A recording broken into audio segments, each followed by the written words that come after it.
Alhamdulillah bisa hadir di tengah-tengah kita. Memang hidup itu butuh perjuangan. Orang itu butuh perjuangan, berperjuangkan akidah. Orang yang tidak punya akidah, yang enggak memperjuangkan akidahnya, itu sama dengan orang yang makan, tidur, pipis dan sebagainya. Enggak punya tujuan hidupnya. Oleh karena itu, kalau tadi disampaikan tentang sejarah, kalau kita melihat sejarah orang Tuban itu biasa bertengkar, Pak. Bisa lihat itu mulai Rogalawi Tuban, orang Tuban bukan penakut, pendekar semua orang Tuban itu. Tetapi pada sore hari ini nanti akan dibuka. Kayaknya itu orang Tuban tapi sopan-sopan gitu. Lah oleh karena itu kalau di dalam kesejarahan dengan Pasuruan juga masih saudara itu, Paten Nambi sama Rogalawi ini. Oleh karena itu nanti biar dibongkar bagaimana semangat daripada PWI di Kabupaten Tuban, nanti akan disampaikan oleh panjenenganipun Bapak Kiai Haji Imaduddin Usman Al-Bantani. Kemudian nanti juga ada sesi jawab, tanya jawab, sehingga kegiatan sore pada hari ini bisa maksimal. Jenengan seluruhnya bisa menyampaikan apa yang menjadi unek-uneknya begitu.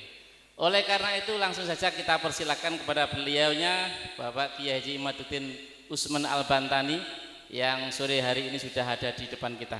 Tafadhol masykur.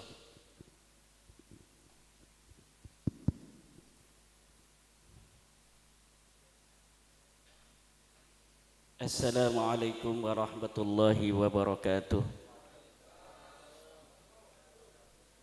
Alhamdulillah, salatan wa salaman ala rasulillah, amma ba'du. Faya ashabal fadail hadaratil mukarramin, sahibil bait Kiai Haji Ansori MPT wa akhuhu Yai Mas'ud, Ketua PWI Jawa Timur Gus Jami', Kesepuhan PWI Jawa Timur Gus Abdul Hamid Mujib, bakal calon wali kota Pasuruan insyaallah jadi. Kiai Syarifuddin, Ketua Lembaga Dakwah PWI Pusat, Gus Suheri, wong bodoh sing pinter Laskar Jawa Timur, Kiai Syakir dari Bekasi, ini tetangganya Tengku Kori ini, gayanya kayak Tengku Kori. Para kesepuhan, Ketua PWI Kabupaten Tuban, Ketua Laskar atau Panglima Laskar Kabupaten Tuban, para yai, para alim, para ulama. Hari ini sangat berbahagia saya dapat hadir di Pondok Pesantren Tarbiyatut Tullab panjenenganipun Kiai Ansori dalam rangka menyaksikan pelantikan PWI Kabupaten Tuban, perjuangan Wali Songo Laskar Sabilillah. Jangan kita berjuang ingin semua orang ikut berjuang bersama kita. Dari zaman dulu, sejak masa perjuangan, pejuang itu minal aqallin, pejuang itu minoritas, karena pejuang itu memperjuangkan hak-hak mayoritas. Tidak semua orang diberikan rasa syaja'ah fil qalbi. Ada orang yang dititipi oleh Allah di dalam hatinya syaja'ah. Dialah yang akan menjadi agen of change of the world. Agen perubahan dunia itu hanya dilakukan oleh orang-orang fi qalbihi syaja'ah. Perubahan apapun di dunia ini, peradaban dibangun oleh man fi qalbihi syaja'ah, para kesatria. Daraballahu matalar rajulaini ahaduhuma abkam la yaqdiru ala syai'in wa huwa kallun ala maulah aynama yuwajjihu lam ya'ti bi khairin hal yastawi huwa wa may ya'muru bil adli wa huwa ala siratim mustaqim. Manusia itu ada dua. Allah membikin perumpamaan jenis manusia itu seperti dua orang laki-laki. Pertama, laki-laki yang bisu, seorang hamba sahaya yang ia tergantung kepada tuannya. Aynama yuwajjihu ay yatawajjah fala ya'ti bi khairin. Di mana saja tuannya itu menyuruh, dia akan bekerja, tetapi lam ya'ti bi khairin. La ya'ti bi khair, dia tidak akan bisa melakukan apapun yang terbaik. Hal yastawi huwa wa may ya'muru bil adli wa huwa ala siratim mustaqim. Apakah orang yang semacam itu sama dengan orang yang dia memerintahkan keadilan dan dia berdiri di atas jalan yang lurus? Dari zaman dulu manusia itu terbagi dua. Ada yang dia mau bekerja li syaja'atihi fi qalbihi li irfanihi wal yaqinih, karena keberaniannya, karena ma'rifatnya, karena keyakinannya. Ada yang dia bergerak ketika maulanya, majikannya menyuruh. Aina ma yuwajjihu la ya'ti bi khair. Di mana saja tuannya menyuruh, dia akan bekerja. Tidak didasari oleh apa keyakinan yang ada di dalam jiwanya. Dan PWI itu termasuk orang-orang ya'muru bil adli wa huwa ala siratim mustaqim.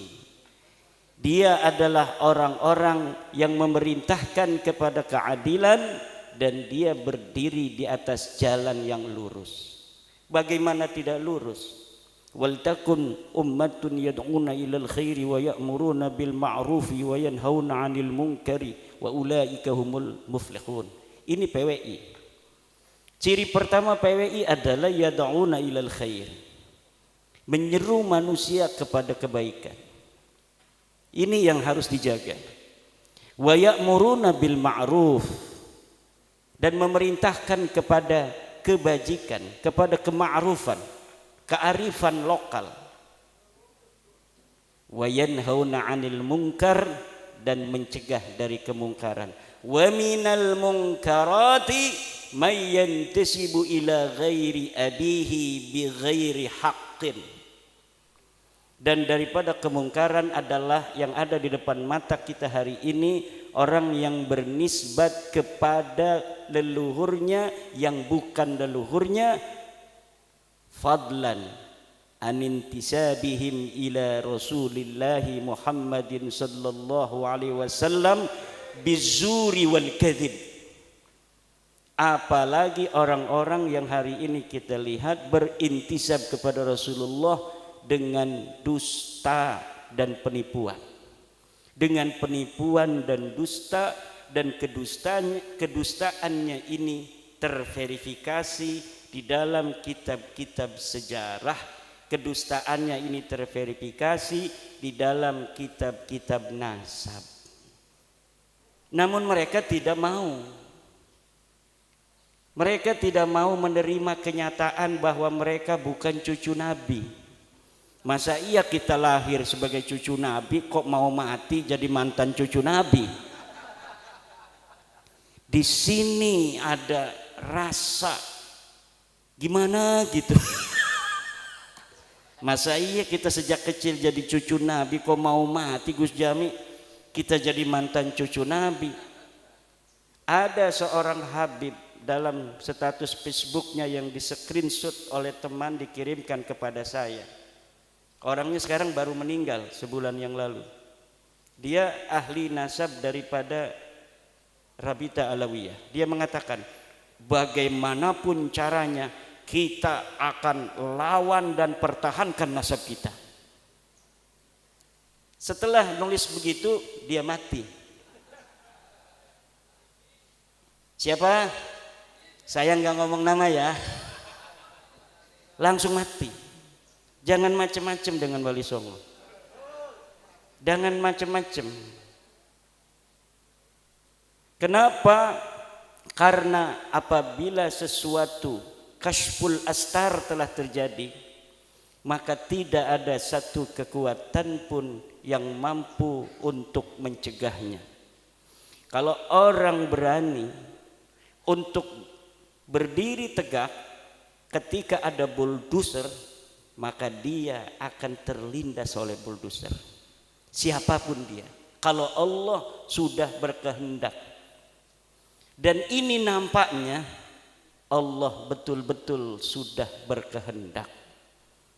Apapun fitnahnya, apapun framingnya, setinggi apa dia pangkatnya hari ini, yang mau membela nasab yang telah menyakiti Rasulullah Muhammad sallallahu alaihi wasallam itu beratus-ratus tahun, dia akan ikut terbantai oleh kedahsyatan kehendak Allah Subhanahu wa taala. Ini yang saya rasakan, yang saya pandangi, yang saya sendiri itu tidak menyangka akan seperti ini.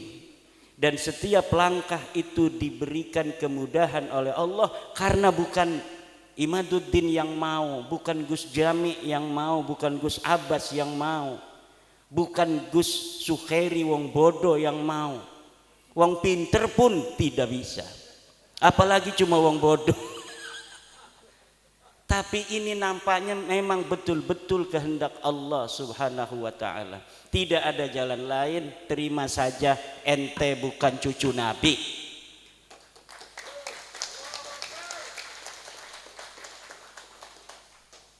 Terima saja. Kalau tidak terima, bahaya. Bahaya. Secara ilmu nasab sudah terbukti. Mereka menisbatkan diri kepada Ahmad bin Isa yang ada di abad ketiga, keempat. Menurut versinya mereka keempat. Menurut versi saya sebenarnya beliau hidup di abad ketiga. Tetapi menurut Ba'alwi dia wafat 345 Hijriah. Menurut yang saya baca, tahun 243 beliau sudah berumur 20 tahun ada di Madinah Al-Munawwarah. Berarti ketika wafat 345 ini orang yang bernama Sayyid Ahmad bin Isa sudah berumur 131 tahun. Dan itu walaupun mumkinat indallah tetapi nadirul wujud. Itu masuknya kepada syad mukhaliful qiyas wal isti'mal itu. Orang berumur 130 tahun kemudian dia berhijrah 317 Hijriah pada umur 100 tahunan. Ngapain dia berhijrah dari Basra umur 100 tahun? Bentar lagi mau mati. Orang-orang yang suka merantau juga kalau udah kerasa tua umur 60 tahun banyak yang pulang tuh kalau orang Banten. Orang Banten itu orang yang rantaunya rantau palsu. Dia ke Jakarta tuh sampai tua, kalau mau mati kerasa pulang dia. Enggak kuat, enggak kayak orang Padang, enggak kayak orang Wonogiri. Orang Wonogiri ada di kampung saya itu. Sampai meninggal beliau di situ. Kuat, tapi orang Banten itu memang begitu. Dia ke Palembang tuh, banyaknya ke Palembang ke Jakarta. Tapi kalau udah umur 60-70 tahun dia pulang, nyari-nyari makam yang masih kosong. Pengen dimakamin di kampung. Nah ini ada orang umur 100 tahun katanya hijrah pada 317 Hijriah. Namanya Ahmad bin Isa. Pak, itu bukan Ahmad bin Isa yang punya ayah Muhammad An-Nakib, Pak. Itu bukan kakek kamu mah ini namanya Ubaid bin Isa bin Alwi bin Muhammad bin Himham bin Aon. Itu kakek kamu. bukan Ahmad bin Isa yang cucunya Nabi Muhammad sallallahu alaihi wasallam. Ini kitabnya ada Tuhfatuz Zaman. Ini ada kitabnya Al-Ansab Al-Ahdaliyah. Karena mereka dengan Bani Ahdal itu sepupu, kakeknya satu. Masa kita sepupu satu kakek dari garis ayah, dari kakeknya ini ke barat, ini ke timur? Enggak mungkin. Lalu kalau masih mengelak dari sisi ilmu nasab, dari ilmu sejarah, tes DNA sekarang memverifikasi bahwa memang mereka bukan keturunan Arab, mereka orang Ajam. Ba'lawi ini orang Ajam. Wajahnya mirip kayak wong Arab, setitik doang mirip, gedeleng nih bener-bener baca selawat malarap gedeleng deke kayak wong Arab. Bukan, mereka bukan orang Arab dan mereka bukan keturunan dari baginda kita Nabi besar Muhammad sallallahu alaihi wasallam. Dalam darahku mengalir darah Rasulullah. Endi getihmu diperiksa. Batur-bature dulur-dulure wis diperiksa 180 wong ning Yaman wis diperiksa. Ya kabeh haplogrupe G, mayoritas G, ana sing E, ana sing R siji loro iku berarti wong sing dibaklawi kaken. Dudu baklawi karena wong gedean bengene iku dibaklawi kena. Padahal dudu baklawi, kaya Wali Songo dibaklawi no. Jadi dari dulunya memang ada upaya-upaya perebutan tokoh-tokoh yang dia bukan keluarga Baklawi, kemudian dibaklawikan. Buktinya mana? Hasil tes DNA 180 itu 99% G, tapi ada beberapa orang yang beda. Nggak mungkin orang yang satu kakek katanya dari sama-sama kakeknya Ubed, garis lurus laki-laki, tiba-tiba anak cucunya bedo-bedo, ora bakal. Saya tanya kepada Dr. Sugeng Sugiarto dari Badan Riset dan Inovasi Nasional, bagaimana ini kemungkinan mereka cucu Nabi? Kata Dr. Sugeng, mustahil. Mustahil ning akidah iku apa artine? Mual bakal, ora ta'alluq lil mumkinat ora. Mustahil mah sesuatu yang tidak mungkin terjadi. Seperti Allah itu ada dua, itu hukumnya mustahil.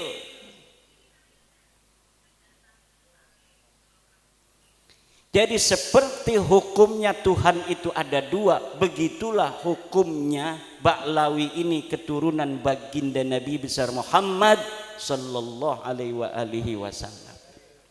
Jadi siapa bae wong sing masih ngebela iki kita wedi bukan manjingen ning wong sing man yu'dzi Rasulullah sallallahu alaihi wasallam. Walladzina yu'dzuna Rasulullah lahum adzabun alim. Al-Qur'an sing ngomong. Walladzina yu'dzuna Rasulullah lahum adzabun alim. Dan orang-orang yang menyakiti Rasulullah, mereka akan mendapatkan siksa yang memedihkan. Alimun bimakna mulimun, siksa yang memedihkan. Bagaimana kalau mereka Rumel Abbas, Romli Al-Idrus atau Idrus Romli, pembela-pembela Baklawi itu nanti ketemu Rasulullah Muhammad sallallahu alaihi wasallam. Betapa malunya mereka nanti ketemu Rasulullah Muhammad sallallahu alaihi wasallam dalam keadaan mereka membela orang-orang yang mencangkok nasab Rasulullah Muhammad sallallahu alaihi wasallam, mengaku keturunannya namun mereka bukan keturunannya. Okelah dulu-dulu mereka tidak tahu hukumnya itu laisa alaikum harajun fima akhta'tum bih wa laisa alaikum junahun fima akhta'tum bih. Kalian tidak berdosa terhadap kesalahan menyebut daripada keturunan itu di masa-masa yang lalu karena kamu tidak tahu. Walakin ma ta'ammadat qulubukum, tetapi yang berdosa itu sudah tahu tapi sengaja tidak mau menerima. Kita sudah kasih tahu kan, sayang sini sayang, beb sini beb, cucu Nabi, ya saya cucu Nabi, saya bin Ubed bin Ahmad bin Isa. Sayang, ini Ubed bukan anaknya Ahmad. Kakek saya ngomong begitu. Hei Yahudi pesek. Hei, jangan Yahudi pesek, Yahudi pesek. Sabar, jangan marah-marah. Sabar. Ini kitabnya nih, Tahdhibul Ansab. Gak ada bapak kamu itu Ubed namanya anak Ahmad bin Isa. Ini kitab abad kelima ini namanya Tahdhibul Ansab karya Al-Ubaidili. Ini kitab Al-Majdi karya Al-Umari. Ini sebut, cari bapak kamu itu ada enggak? Ini tidak ada itu berarti bukan berarti tidak ada, tidak ditemukan berarti tidak ada. Kalau di kitab ini tidak ada, di kitab lain bisa jadi ada. Mana kitab lainnya? Tidak ada. Kalau kitab lainnya tidak ada, lalu gimana? Kita cari lagi kemana-mana nggak bakal ada, karena memang tidak ada. Bagaimana sesuatu yang tidak ada diada-adakan? Namanya itu nasab jadi-jadian. Betul apa enggak Yai Syarif? Yai Ansori punya anak berapa? 3. Anaknya cuma 3. Namanya siapa-siapa? Maulana Ansori. Ini Amul Maula Ansori. 3. Nuraini Ansori. Nah, Nuraini ini catat. Namanya anaknya 3 tuh, Nuraini, Maulana Ansori, dan satunya Ni'amul Maula Ansori. Kan udah 3 tuh, catat tuh kan, 3 misalnya. Lalu 100 tahun lagi, karena ini orang besar, cucu daripada Joko Tingkir, lalu ada yang ngomong anaknya 4 tambah Samlawi. Sedang beliau ini bikin apa namanya catatan pribadi. Ada kitab Tangkihul Qaul dicatat anak saya 3. Ini kan bukti sejaman. Ada lagi buku harian catat anak saya 3. Anak pertama lahir tahun sekian, anak kedua tahun sekian, anak ketiga tahun sekian. Ya anaknya cuma itu aja. Maulana Ansori, Nuraini sama satunya itu, nggak ada Samlawi. Kata yang ngaku-ngaku keturunan dari Ki Ansori itu ada, tapi tidak dicatat. Dalilnya dalam kaidah ada adamul wujdan la yadullu ala adamil wujud. Apa katanya? Adamul wujdan la yadullu ala adamil wujud.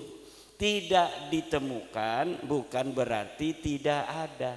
Betul, ada kaidah itu. Tidak ditemukan bukan berarti tidak ada. Ada orang bawa motor ke rumah, bawa kunci, cerek, kuncinya diambil, dicantolin di paku. Dia lupa paku yang mana, apa di kamar ini. Oh nyari-nyari dia, istrinya mau cepet anterin saya ke pasar, nggak ada kuncinya. Kata istrinya, adamul wujdan la yadullu ala adamil wujud. Betul itu, karena ada apa? Lahu qarinah, ada qarinah. Apa qarinahnya? Dia punya motor, dan kalau dia itu naruh motor depan rumah, biasanya kuncinya dibawa ke dalam dan biasanya dicantolin. Dicari-cari nggak ketemu bukan berarti tidak ada. Ada kuncinya dalam rumah tapi belum ditemukan. Tetapi dia harus punya lahu dalilun wa hujjatun wa qarinatun. Qarinahnya apa? Adanya motor di depan rumah, motor dia. Masa iya dia punya motor nggak punya kunci? Betul apa tidak? Kemudian dia biasanya bawa kunci itu ke dalam rumah. Kemudian dia ingat naruh di paku. Itu qarinahnya banyak, hujahnya banyak, dalilnya banyak. Hanya belum ditemukan aja itu kunci. Tapi Ubed ini sebagai anaknya Ahmad ini laisa lahu qarinah, laisa lahu dalil, wa laisa lahu hujjah. Enggak boleh pakai dalil adamul wujdan la yadullu ala adamil wujud. Tetapi pakai dalilnya adalah al ilmu bi adami dalili dalilun. Mengetahui tidak adanya dalil adalah dalil bahwa memang orang itu tidak ada, atau memang minimal orang itu bukan anak Ahmad bin. Yang kedua pakai dalilnya adalah la ibrata bidzannil bayyini khata'uh, tidak direken, tidak dihitung sebuah sangkaan yang telah jelas salahnya. Guru-guru kita, yai-yai kita, mbah-mbah kita tidak pernah nanya-nanya silsilah kalau ada Habib. Ada Habib, ana Habib, turunan Nabi, Masya Allah, terima kasih Bib, barokah doain pondokane. Doa, Allahumma sholli ala sayyidina. Siapin, gak punya duit juga. Alhamdulillah. Kenapa? Husnudzon, namanya husnudzon, namanya dzon. Namanya kita terima saja, mudah-mudahan ada barokah. Kata ketum juga barokah kalau kita husnudzon. Betul, orang husnudzon itu barokah. Tetapi apabila sebuah dzon itu qad tabayyana khata'uhu fala sabila lahu bidalil, maka tidak boleh lagi dijadikan dalil. Kalau sudah ada dalilnya nggak bisa. Yai Syakir misalnya orang Bekasi, tiba-tiba ada tetangganya yang meninggal ibunya, bayinya lahir di rumah sakit, dibawa ke Tuban untuk menjaga kehormatan kemuliaan anak ini. Kasihan nggak punya ibu, nggak punya ayah. Dikatakan anak siapa ini Yai Syakir? Anak saya. Husnudon semua, bisa jadi anaknya Yai Syakir benar. Maka ditanya sama orang-orang desa, itu anak siapa? Anak Yai Syakir dari Bekasi, namanya dzon. Tapi setelah 20 tahun mau dinikahkan, Yai Syakir ini juga ngegeruyeng aja dalam pikirannya, ini saya mau nikahkan atas nama saya atau bagaimana? Kalau atas nama saya nggak sah karena saya bukan walinya. Kalau misal saya sebutkan, maka nanti dia takut sedih. Tiba-tiba lah bismillah aja, mudah-mudahan Allah mengampuni saya, katanya. Mau dinikahkan aja sama Yai Syakir. Tiba-tiba datang Yai Ansori, namanya Yai Ansori, rambut gondrong. Nanti dulu. Nanti dulu, jangan dinikahkan. Ini saya telah dapat informasi dari Bekasi bahwa ini bukan anaknya Kak Haji, ini anaknya tetangga Kak Haji, ibunya meninggal, Kak Haji kasihan, kemudian Kak Haji asuh dia sebagai anak sendiri, nggak bisa nikah. Mana katanya dalilnya? Ini tuh rumah sakitnya, ini bukti dari rumah sakit bahwa ini bayi anaknya Samlawi, Samlawi lagi, ibunya Samsiah, bukan anak Kak Haji. Dulu-dulu kalau orang sampai ditanya di pengadilan pun, di pengadilan Tuban, ini si anak ditanya, hei apa namanya Gus Jami, anak siapa itu? Kamu bersaksi di depan pengadilan setelah disumpah. Saya tanya, kata hakim, anak siapa itu? Anak Yai Syakir. Sah apa tidak? Sah. Karena suhroh wal istifadah. Sudah tasamu bainan nas fi palang wa fi soko, bahwa anak ini anak Yai Syakir. Tapi ketika surat dari rumah sakit ini sudah ada, jelas ini bukan anak Yai Syakir, suhro istifadoh itu gugur semua. Jadi suhro dan istifadoh itu, kata Ibnu Hajar al-Asqalani di dalam kitabnya Al-Jawabul Jalil, innan nasaba mimma yasbutu bisyuhrati wal istifadah illa ayyasbuta ma yukhalifuh. Nasab itu sebagian dari sesuatu yang bisa ditetapkan dengan syuhrah dan istifadah. Syuhro istifadah itu kesaksian tanpa melihat, cukup mendengar dari orang-orang saja. Orang mengatakan itu anak Yai Sakir, kita percaya saja itu anak Yai Sakir. Kalau ditanya oleh hakim anak siapa, kita tidak dianggap berdosa, tidak dianggap berbohong kalau mengatakan anak itu anak Yai Sakir, karena sudah syuhro dan istifadah. Dulu sebelum ada penelitian nasab Ba'lawi, orang yang mengatakan Ba'lawi turunan Nabi itu tidak berdosa.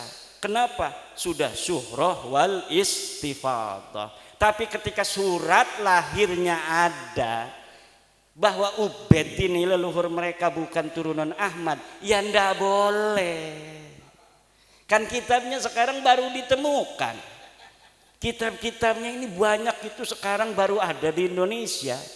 Dulu Mbah Hasyim Asy'ari itu nggak mau baca-baca genap nasab-nasab ngatosin ati. Saya aja ini kerasa hatinya atos 2 tahun mikirin nasab. Biasanya bacanya hikam, baca Quran baru setengah ayat udah menangis, sekarang 10 ayat baru terasa. Kenapa? Atos baca kitab nasab gitu. Nasab dewek dudu. Tapi kewajiban la yajuzu lil alimi kitmanu ilmihi fi hadzal bab. Tidak boleh bagi orang alim untuk menyembunyikan, haram hukumnya. Kalau misalnya Yai Ansori tadi tahu si perempuan itu bukan anaknya Yai Sakir, mau dikawinkan saja oleh Yai Sakir, hukumnya haram. Karena nanti akan berzina seumur-umur itu kehitungnya. Anaknya tidak sah dinikahkan oleh bukan ayahnya kok. Ayah angkat tidak sah menikahkan, tapi Yai Sakir menikahkan yang bukan anaknya. Anaknya mengira bahwa dia itu sudah sah nikahnya, padahal indallahi la yasihhu, inda Syekh Sakir sendiri la yasihhu, inda Ki Ansori juga la yasihhu. Nah ini, nah kita sekarang kasihan sama mereka. Wes dok aja marah-marah dok. Sira dudu putune Nabi, wong liyan bisa dudu putune Nabi dadi bupati. Ki Abdul Hamid Mujib nyalon wali kota, orang ngandel-ngandel nasab. Jokowi raja kita, raja besar. Ini raja besar Jokowi, jangan macam-macam. Raja besar mengalahkan Raden Wijaya, apalagi Patih Nambi. Apa yang Tuban? Ranggalawe. Itu masih leluhur saya itu. Saya masih punya sila ke Ronggolawe, Lembu Peteng, wis macam-macam, amat Kebo Anabrang segala macam itu ada. Orang-orang dulu itu rajin mencatat silsilah. Ada juga yang tidak sama sekali mau. Kebetulan ada orang yang rajin nyatet dari ponak-ponakan sepupu-sepupu. Ya akhirnya kita tahu bahwa ada gerobokan di Joko Tarub segala. Saya ini masih turunan bidadari Pak, Nawang Wulan. Joko Tarub kan ada di gerobokan tuh. Lah itu tidaklah ada artinya sebuah dzon apabila sudah ada bukti. Tidak bisa. Ada lagi yang bilang jangan fitnah Ubaidillah, Imam Al-Ubaidillah. Imam apa, orang nggak ada namanya di dalam sejarah. Mujtahid mutlak. Mujtahid mutlak itu kan sebangsanya Imam Syafi'i. Yang semasa dengan Ubaidillah itu banyak ulama-ulama disebutkan di dalam kitab. Kitab-kitab di Yaman tuh banyak yang dikarang dari abad ke-4, ke-5, ke-6, ke-7, ke-8, ke-9. Katanya di Hadramaut tidak ada kitab yang dikarang karena lagi perang. Nggak sempet yang namanya itu nulis-nulis nasab. Ada Mbak Yai, ada. Ini kitabnya nih. Ini kitab Yaman, namanya kitab Tabaqat Fuqaha il Yaman, abad ke-5, karangan Ibnu Samrah. Ini kitab Asy-Syajarah Al-Mubarakah, menerangkan tentang Ahmad bin Isa. Anaknya 3 tuh, Muhammad, Ali, Husain. Tidak ada namanya Ubaid. wa yu'abbiru bil jumlatil ismiyati hada 'indan nasabin yadullu 'alal hasri. Iftah kitab Syekh Mahdi Rajai Al-Muqibun qala fi Al-Muqibun idza 'abbara an-nasabuna bil jumlatil ismiyati hada yadullu 'alal hasri. Kalau seorang ahli nasab di dalam kitabnya menggunakan jumlatun ismiyah fa'aqibuhu min salasati banin, itu kan jumlatun ismiyatun, itu ada hada yadullu alal asri bimana anna auladahu munhasiratun fi salasati baninin la ghairu, tidak ada yang lain. Tidak bisa dalam nahu jumlah ismiyah itu tidak bermakna hasr, ya itu dalam nahu, tetapi likulli fannin mustalahatun, likulli fannin mustalahatun, setiap fan ada mustalahnya, setiap fan ada istilahnya. Katanya tidak konsisten ini di dalam kitab As-Sajarah Mubarakah, di dalam kitab sebelumnya anaknya 4, tapi dalam Sujalah Mubarakah ini menggunakan 3. Kitab abad keberapa itu yang anaknya 4? Itu menggunakan jumlah ismiyah anaknya 4, katanya kitab abad ke-5. Tapi kenapa di kitab abad ke-6 anaknya 3? Saya bisa jawab itu. Pada saat itu anaknya 4, tetapi ahli nasab itu punya kaidah yang ditulis itu hanya yang berketurunan. Di abad ke-6 itu yang tersisa dari keturunan orang-orang itu ada 3. Yang tidak berketurunan itu tidak ditulis. Kenapa? Karena adanya kitab nasab ini untuk menjalin silaturahmi orang yang masih hidup. Orang yang sudah ingkirat tidak punya keturunan, yang buat apa ditulis-tulis lagi. Maka kitab nasab kadang-kadang yang lebih tua itu anaknya lebih sedikit. Kalau kitab yang lebih kesana lagi, lebih muda, berarti yang lebih muda itu anaknya lebih sedikit, yang lebih tua lebih banyak. Kenapa? Di abad yang lebih muda, yang abad 9, abad 10, itu bisa jadi keturunannya sudah ingkirat. Yang sudah ingkirat itu tidak lagi ditulis. Karena di dalam kitab nasab itu pakainya istilahnya itu fa'aqoba, maka dia berketurunan. Jarang sekali hanya menulis anak, tapi yang menulis itu siapa yang berketurunan. Karena tujuan ilmu nasab itu lisilatil arham wattaqullaha wal arham. Jadi munasab itu lisilatil arham. Kayak saya mengetahui jalur-jalur silsilah, ketemu dengan Gus Jami, alhamdulillah kita nyambung di Nabi Adam. Alhamdulillah, berarti masih ada satu darah. Ini darah kita ini, Pak, di dalam darah kita ini ada darah sampai Nabi Adam alaihi salam. Nih kalau kita misalnya tes DNA-nya dengan 10 sepupu kita ada 10, cek. Misalnya satu kakek, cucunya ada 10, di tes DNA itu generasi kedua mentok di situ sama semua kakeknya tuh. Kalau misalnya generasi yang tes DNA itu generasi yang kelima semua, itu nanti di atas kelima nyatu semua.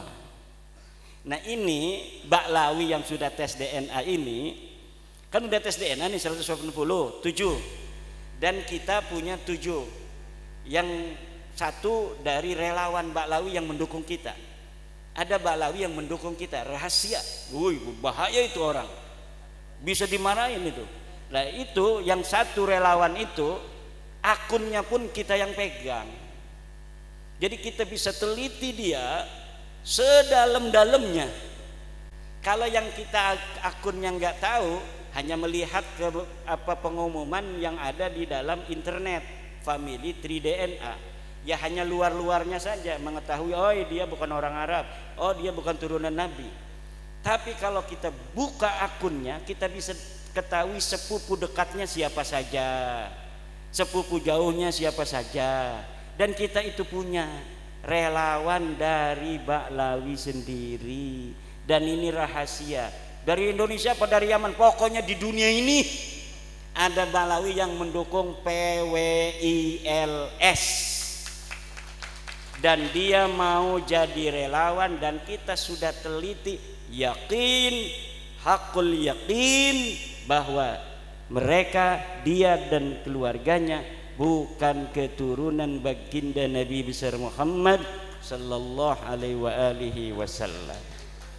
Kita bukan untuk merendahkan orang, kita hanya mau beritahu ente salah. Ini sebenarnya nih ente bukan orang Arab, ya maaf ya. Ente bukan turunan Nabi, ya maaf ya. Tapi ente tetap saudara kita. Ente tetap saudara kita. Hayu kita sama-sama di Indonesia hidup seuyunan, bareng-bareng, jangan ledek lagi aneh ya. Begitu aja beres. Kita hidup lagi seperti biasa. Tidak ada orang yang merasa lebih tinggi lagi secara nasab nanti seperti dulu-dulu lagi. Wah ente Yahudi pesek, ente ajam. Saya itu pernah loh, makanya terngiang-ngiang itu ada Ba'lawi yang nyebut guru saya Abu Ya Muhtadi, hei orang ajam. Begitu. Jadi Abu Ya pernah marah-marah kepada Ba'lawi. Ba'lawi usia ulah asup ke Banten, lamun asup ke Banten sancana ceramah sia baca tahlil heula 10.000 kali gitu. Marah nih Ba'lawi. Katanya, hei orang ajam. Wah, kata saya ini boleh juga. Coba mukanya sama muka Abu Ya Muhtadi, Araban mana itu? Jenggotnya aja kayak si Abdul Qadir Jailani. Abu Ya Muhtadi itu satu, itu udah lama, 2018 atau 2019an, tapi belum menggerakkan saya untuk meneliti. Ketika ada seorang yang sombong, begitu sombong nyuruh orang adzan di pengadilan, ketika asyhadu anna Muhammad, berhenti, itu Muhammad kakek ente apa kakek aneh? Na'udzubillah, saya lihat videonya. Apa benar sih orang begini cucunya Nabi? Saya sering membaca sejarah-sejarah para turunan Nabi, Ali Zainal Abidin, As-Sajjad itu, yang matanya penuh linangan air mata. Kalau dia ketahuan sebagai cucu Nabi, dia pindah lagi ngontrak rumah supaya tidak ketahuan. Kalau dia dikatakan sebagai cucu Nabi, saya katanya takut kalau saya berbuat dosa, Allah akan menimpakan saya 2 kali lipat dosa daripada orang lain. Kenapa? Karena ada dalil dari Al-Quran, istri-istri Nabi yang berbuat salah dosanya 2 kali lipat.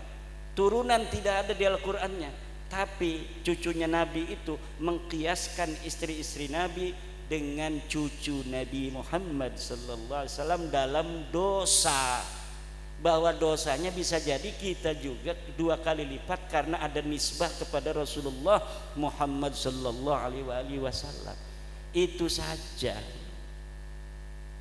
Ada yang ngatain lagi tesis iblis. Wih, tesis iblis. Orangnya orang Sunda, orang Bandung, pakainya udeng-udeng, pengen dipanggilnya Abuya. Kan kalau Abuya di Banten soma saumad dahri, dhahara zuhduhu wa dhahara wara'uhu wa qara'a al-kutub al-mu'tabarah min al-fiqhi wa tafsiri wal hadis. Kita fikihnya dari mulai Fathul Mu'in, Fathul Wahab, Tuhfatul Munhaj, Nihayatul Muhtaj, Mughnil Muhtaj, beres semua. Tafsirnya dari mulai tafsir Jalalain, Ibnu Katsir, tafsir Marah Labid, tafsir Tobari yang berapa jilid itu tamat Abuya itu di Banten itu. Kitab Syaikhul Qadir Al-Jailani, Al-Ghunyah dan sebagainya yang jarang-jarang dibaca oleh kiai lain dibaca oleh Abuya. Lah ini ada Abuya mengkritik tesis, bukan ngasih dalil. Wis pokokna maulah dalil-dalilan. Wis pokokna mah eta Habib eta bid'ah nabawiyah. Eta turunan Nabi pokokna mah. pokoknya mah baik. Syekh Hasyim Asy'ari sering sekali tuh bawa-bawa Mbah Hasyim. Padahal dia sama sekali waktu hidupnya dari mulai kecil sampai sekarang belum pernah dia ada di struktur NU, belum pernah ngurusi NU, bahkan dia berseberangan dengan NU. Kalau NU ada hajat punya calon nggak pernah ngedukung calon NU. Kok sekarang ketika bab nasab bawa-bawanya Mbah Hasyim aja Mbah Hasyim. Mbah Hasyim katanya mengisbat Ba'lawi, mana kitabnya Mbah Hasyimnya? Kalau misalnya ada muridnya Mbah Hasyim, mana saksinya yang masih hidup mengatakan Mbah Hasyim mengisbat Ba'lawi? Tidak ada. Mbah Hasyim itu kalau ada Habib dihormati, kiai mah siapa aja dihormatin. Kalau datang dikasih kopi, dikasih kue, begitu. Mbah Khalil Bangkalan katanya hormat kepada Habib. Ya hormat mak kiai kita mah semua orang dihormatin. Dihormatin, tapi ada enggak Mbah Khalil mengisbat? Mbah Khalil itu sering nulis kitab loh. Ada enggak kitabnya? Yang mengisbat itu Imaduddin Usman Ba'lawi, itu kitab dulu saya, Fikratun Nahdiyah. Saya mengisbat Ba'lawi. Jelas itu kalimatnya. Wa min duriyatin nabi atau wa min ahli baitin nabi Ba'lawi. Itu namanya mengisbat. Astagfirullah. Ya kan itu walaisa alaikum junahun fima akhta'tum bihi. Tidak berdosa saya. Makanya Hanif Alatas itu pakai dalilnya kitab saya, ngajar saya. Kalau Imaduddin sekarang itu katanya dia kemasukan apa? Tapi ada ulama Banten namanya Syekh Imaduddin Usman Al-Bantani. Wih, lengkap itu. Dalam kitabnya Al-Fiqratun Nahdiyah, dia mengisbat Ba'lawi. Gimana lagi? Gayanya kan hebat kalau ini. Kalau kita kan kurang gaya, kiai-kiai kita itu ngajar Fathul Muin aja.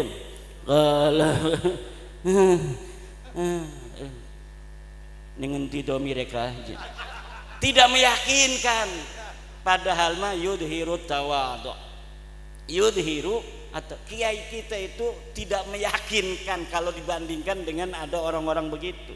Kalau dulu nggak ada orang begitu ya karena semua begitu beres, tapi karena sekarang ada saingannya tidak fair, framing segala macam macam-macam lah gayanya. Akhirnya kiai kita yang betul-betul alim, tafahum fiddin, tafaqquh fiddin, itu kelihatan tidak alim. Sementara orang yang pidatonya hebat, saudara-saudara, wallah DNA itu haram DNA haram katanya. Meyakinkan, betul tidak? Meyakinkan. Kalau kiai kita itu kumaha ya tanya, aduh aing mah teu sanggup cenah eta ieu kiai tahajudna sawengi cenah 200 rakaat. Waduh jauh aing mah. Itu kiai saya mah kalau ngaji begitu. Kalau ada cerita kiai-kiai yang katanya tahajudnya 200, dia ngomong, ieu mah lain bangsa urang. Naon lain bangsa urang? Ini mah bukan kelas saya. Selalu ngomong begitu. Tapi zaman sekarang ini karena ada orang-orang yang mengajarkan gaya lain dari gaya Wali Songo yang tawadu, itu kalau ada terangin makrifat, orang yang sudah makrifat pada Allah, dia dalam salat jangankan istrinya, anaknya, dirinya sendiri, Masya Allah, tidak ingat kalau dia sedang salat karena khusyuk kepada Allah. Hari model kiai mah jauh, model kiai mah. Kalau dia tidak menunjuk dirinya, zaman sekarang tuh nunjuknya pada jamaah, model kiai mah jauh. Kalau kiai dulu yang ditunjuk dirinya sendiri. Iya mah jauh, lain bangsa orang. Duduk kelas kita iki, duduk kelas kita iki. Begitu gaya kiai kita dulu. Makanya yai sekarang gayanya agak dirubah. Allahu Akbar, Masya Allah. Coba tadi lihat anak-anak kita lagi marhaba, tunduk, begitu gaya-gayanya. Karena yang diajarkan ketawaduan, akhlak. Tapi sekarang orang yang lagi marhaba, Allah, Allah, waalaikumsalam, nggak ada yang assalamualaikum, waalaikumsalam lagi marhaba. Ditanya sama orang setelah dari marhaba, tadi lagi marhaba kamu ngomong waalaikumsalam, Rasulullah mengucap salam kepada kita semua. Dan Rasulullah menyampaikan salam untuk semua jamaah yang hadir di sini. Masya Allah, dapat barokah orang-orang Soko pada hari ini karena kedatangan daripada aneh Imaduddin Usman. Masya Allah, Rasulullah sampai titik salam kepada kita semua. Gayanya begitu.